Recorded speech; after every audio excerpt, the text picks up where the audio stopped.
what is mythopoetic cognition? Because this is something else you talk about, and this is related to all this imagery, but maybe you could kind of unpack that a little bit more. Hmm. How much do I want to unpack that? Well, I think I could say a little bit. I think in your Stoa presentation, you were talking about that, and it was called like mythopoetic cognition as the engine of the mind, and I think you got that phrase from a paper. Um, I was reading it the other day. I think it's Stephen Asma, his Stephen name. T. Ozma. Yeah. Yeah. So that paper was very interesting. It was short. It was not a difficult read, and it was very interesting. So I'm wondering how much of what you know is like kind of in what he was saying there. Like there's some overlap, but um, I don't know. I just find this idea of mythopoetic cognition as being this, um, yeah, like the kind of very primary, like the water we're swimming in that we don't see. Hmm. Very Yeah. fascinating. Yeah. One of the big things for me with that phrase, and it's why I hunted down someone with university access to get me the PDF of that whole journal so I could print it out and annotate the thing, was just the phrase itself is it's a psychoactive phrase, mythopoetic cognition. Those are not things that we put together very often. Cognition tends to be, yeah, very scientific, very materialist. It's that thing of when people talk a lot about cognition, there's usually this background world, this background cosmology that they're inhabiting of materialism. The brain generates mind, and that's what cognition is. When we hear people talking about mythopoetics, that's generally much more floaty, artsy, spirity something, where, oh, the world is maybe material, but there's also your soul and all this other stuff. I don't know why I'm giving that a sarcastic tone of voice. That's me. That's that's my stuff. But yeah, so just pushing those two together on its own is essentially an act of magic that just opens up, hey, we can all discuss this together. There's a bridge here. Like, we don't have to just you stay on your side with cognition and the brain generates mind, and we'll stay on our side with, consciousness filters through the body and brain or whatever else whatever other cosmologies we've got here. It allows an opening that lets us discuss, hey, let's look at mythopoetics. Let's look at cognition. Let's see how this whole thing works together. Let's unify this and look at it.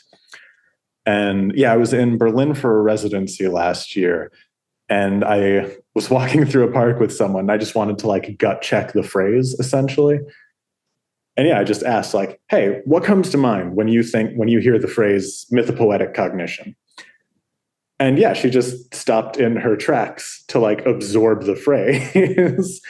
And that was pretty much, that let me know everything I needed to know about the reaction.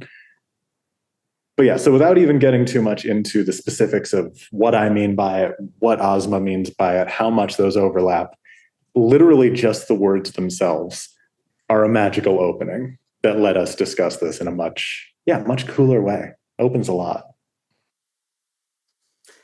Yeah, yeah. And so what do you really get from what he's saying, from his paper and from your understanding of this? And it is it it's the fact that myth, or like how Carl Jung talks about archetype, these are the things that are kind of the most primary, and they kind of end up driving our ways of looking at the world, and our ways of perceiving and seeing, and our ways of imagining. And I guess that's what's meant by the water we're swimming in. There's always kind of an archetype, or there's always an image, or there's always this aspect of imagination that is dictating how somebody is perceiving the world, or what is real to them, even if it's something I was using this example in another podcast I was doing, even something uh, like a rationalist, materialist scientist. There's still some kind of an archetype. There's still some kind of a image there, or an imagination of well, reality can be explained and reduced and dissected and completely understood through this way. There's a lens there. There's some kind of a lens there, even in that case. Yeah, there's a phrase I really like. I forget who said it, but it's something along the lines of like, it is the privilege of the dominant religion of a day to claim that it is not a religion.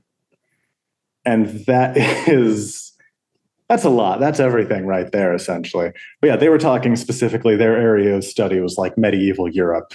And they were saying, if you kind of ask people, hey, are you religious? Are you a spiritual person? And their response would be something like, of course not. I'm a Christian. Like, I just believe in reality. I just believe in what's actual and real. God, the angels, Mary, all that stuff. Simple. That's it. And it's the exact same type of response you get today from scientific materialism, rationalism, et cetera, et cetera. You get a lot of this like, oh, I don't believe in any of that other stuff. Like, I don't have any faith. I can only believe in what I like see and know and what is real. And then they list off 10,000 things that they have never seen or experienced themselves, but they have faith that it exists.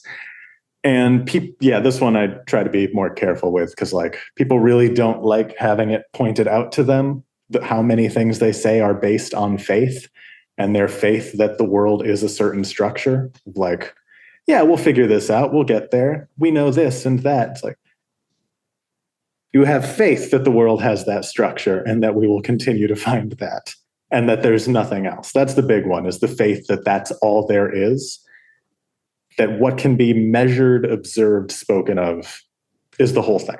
That's it. All of it right there. That's faith. That's an imaginative capacity that the type of world that you live in. None of us really know much about any of this. We only know what we can kind of, experience, and what we kind of pick to believe, what actually makes sense autochthonously to us. But yeah, no matter what the worldview is, we are swimming in particular narratives, particular images, particular cosmologies and mythologies about, this is the type of reality that I inhabit. I am in a place where these types of things are possible. These types of things are nothing out there. And a lot of us, not to get too into it, but we kind of talk over each other all the time about this. Even people, those of us who think we have very similar cosmologies to the people that we're talking to, when we start zeroing in on like what our actual phenomenological experience of the words we're using is, we often find that, like, just use one of the biggest examples, like the word God, no two people have the same experience of that word even, right? Even just the most cartoonish ones are like, when I think God, I think that, that big hoax that they try to pull over us as kids, but now I'm a grown up, so I don't believe in fairy tales. Or God, yes, I believe in the Sky Father who looks down on us and created the world. Or yes, I believe in this kind of vague force that moves through the universe and unfolds. And those are three like hugely different ones. But even people within one of those buckets, where you both kind of believe that, the Tao and God are pointing at the same basic thing, when you start narrowing in really close on a lot of the words you're using in your sentences, you're not really talking about the same structure of the universe. They're close, but you kind of believe, each of you kind of believes something different about the fundamental nature of the reality that you are inhabiting. And that is mythopoetics, because you're making that up. You don't know. You are creating a myth of your life, or you are taking in and weaving the myths that you've been given. But there's that mythopoetic capacity is alive right there. Yeah, I think that was a great example. It's like, as many people as there are, that's as many interpretations of something like God, because it being something that it's somehow transcended. Or even me speaking now, it's like I can't help but use my interpretations and my words of what God may be. But it's like something that's unknown, and like you said, it's unknown, and then people just use their own ways of, how do I take this and something that's ineffable, something that can't be put into words, I'm going to somehow funnel it through this structure, through this body, through my experiences, and it's going to come out and it's going to be like, this is a picture of God, and then somebody else has a completely different picture, and it's that was a great example. And it's just It's really interesting how imagination, it's talked about as, and I think Hillman talks about it, how you have, kind of the spiritual and the transcendent, and then you have the material, like in this world way of seeing. And then it's almost like imagination is that in between space that mediates it and that allows us to see in different ways.